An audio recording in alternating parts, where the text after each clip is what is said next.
Champion হওয়ার লক্ষ্য নিয়ে বিশ্বকাপে খেলতে এলেও এরই মধ্যে সেই স্বপ্ন ভেঙেছে ফ্রান্স ও ইংল্যান্ডের। এবার তৃতীয় হওয়ার লড়াইয়ে বিশ্বকাপের সবচেয়ে অনাকাঙ্ক্ষিত ম্যাচে মুখোমুখি দুই দল। অন্তত দুই দলের কোচের কথায় সেটাই স্পষ্ট। টুর্নামেন্টের ফেভারিট হিসেবেই খেলতে এসেছিল ফ্রান্স। গ্রুপ পর্ব ও নকআউটে একের পর এক দাপুটে জয়ে প্রশ্ন উঠেছিল ফরাসিদের থামাবে কে।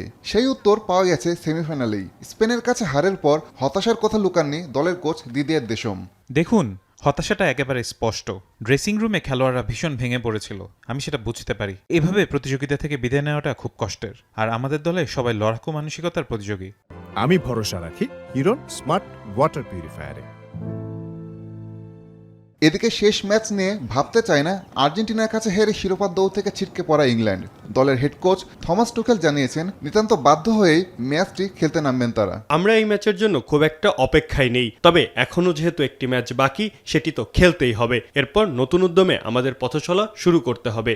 সব মিলিয়ে বিশ্বকাপের তৃতীয় স্থান নির্ধারণী ম্যাচ যেন ইংল্যান্ড ও ফ্রান্সের কাছে কাটা ঘায়ে নুনের ছিটার মতো। যে ম্যাচ খেলতে না পারলেই হয়তো খুশি হতো দুই দল। আসাদুজ্জামান লিটন, এখন।